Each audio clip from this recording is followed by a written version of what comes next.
ঝিনাইদহের শৈলকুপার নিষ্কাশন ও সেচ খালগুলোর 50 ভাগই এখন অস্তিত্বহীন।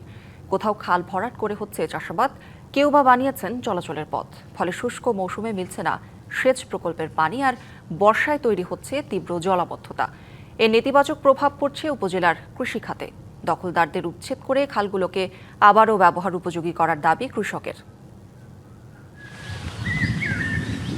দিগন্ত বিস্তৃত ফসলের মাঠ, মাঝের সবুজ রেখাটি নালা মনে হলেও এটি আসলে একটি পানি নিষ্কাশন খাল। শৈলকুপার লক্ষণদিয়া গ্রামের এই খালটির প্রস্থ একসময় ছিল 12 মিটার। অব্যাহত দখলে বন্ধ হয়ে গেছে পানি প্রবাহ। একইভাবে বোয়ালিয়া ও পাঁচপাকিয়া গ্রামের নিষ্কাশন খাল, হাটফাজিলপুর পশ্চিমপাড়ার সেচ খাল সহ অনেক খালই এখন অস্তিত্ব সংকটে। কোনোটির চিহ্ন পর্যন্ত নেই। বছরের পর বছর খাল ভরাট করেছেন পার্শ্ববর্তী জমির মালিকরা। দীর্ঘদিন পড়ে আছে, এই ঘাস টাস লাগাই খাচ্ছি, কলা, কচু, এই কাঁঠাল গাছ, এই সাইড দিয়ে এই করেছি। উপর থেকে আগের থেকে তো আমাদের সাথে কোনো যোগাযোগ করে না। এরকম কোনো কাজ করলে তো আর এরকম হতো না। পর্যায়ক্রমে হয়ে গেছে।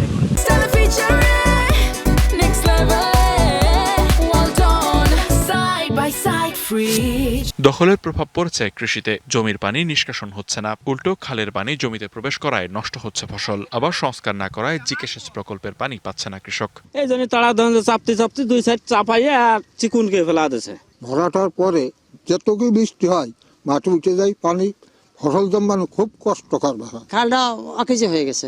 এখন এই খালটা যদি খনন করা হয় তাহলে কৃষকের উপকার হবে। পানি উন্নয়ন বোর্ডের তথ্য বলছে শৈলকুপায় 89টি পানি নিষ্কাশন খালের দৈর্ঘ্য 255.68 কিলোমিটার, আর 65টি খালের দৈর্ঘ্য 214.60 কিলোমিটার। তবে প্রায় 50 ভাগের অস্তিত্ব নেই বললেই চলে। অধিকাংশ খাল 60 থেকে 70% খালই অবৈধ দখলদার দ্বারা দখল হয়ে গেছে। সেগুলো অচিরেই দখলমুক্ত করা হবে এবং কৃষক যাতে পানি পায় সেই ব্যবস্থা করা হবে। কৃষির উন্নয়নে শিগগিরই খালগুলো দখলমুক্ত করে পুনর্খননের দাবি স্থানীয়দের। DBC news desk.